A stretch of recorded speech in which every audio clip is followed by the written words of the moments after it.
better? A little bit. I have 3 bars on my phone. Can you hear me now? Yes, yes. There we go.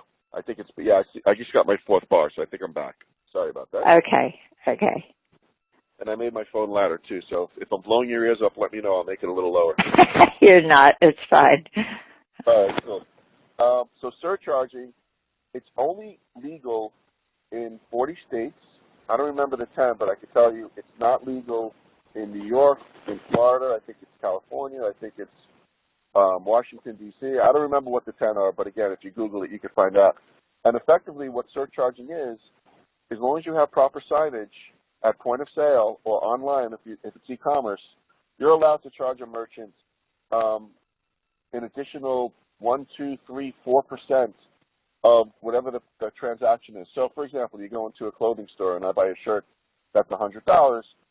There's a sign that says, if you pay by credit card, you're going to pay an additional 4%. So that means the shirt's going to be $104. No issues whatsoever with that in the 40 states, but in 10 states, they don't allow you to do that. So that's one pricing scheme that people use all the time, and I know First Data are using that because I had a lot of clients in my Wells portfolio that did that. The second one is convenience fees, and it's a little different because there's no limitations in terms of what state can do it. However, there is a limitation, meaning that you have to be able to have a retail place to pay for something, or you can do it at the convenience of your home. That probably made no sense whatsoever to you, so I'm going to elaborate. Let's say I'm going to buy tickets to the Billy Joel concert, and he's playing in Madison Square Garden in a month. I can easily go to the box office in Manhattan and buy 2 tickets for my wife and I.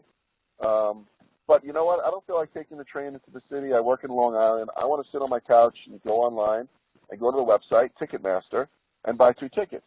And as a result of me doing that and having the convenience of sitting on my couch, they're going to charge me, either a fixed rate, let's say it's $5, $8, or a certain percentage of the transaction. So let's say the tickets are $100 each. They're $200. They want to charge me 5%. I'm paying another $10 for the convenience of sitting on my couch and getting those tickets sent to me electronically. Okay. So the real difference is between surcharging, you can just do it because you want to make extra margin. Convenience is you have to have a physical location where you can get that, consumer good, whether it's a ticket or a piece of clothing.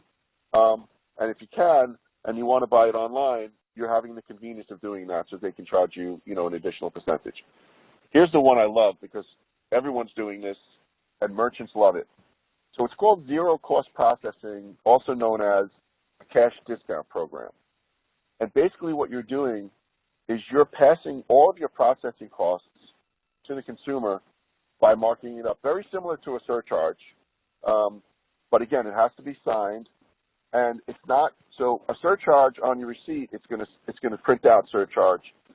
A cash discount program, a zero cost processing, you can call it whatever you want. What we call it is a technology fee.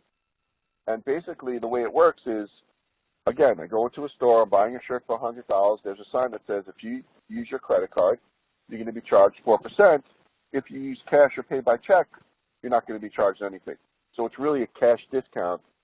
And the math works by charging the consumer an additional 4%. So now that shirt is $104 versus $100.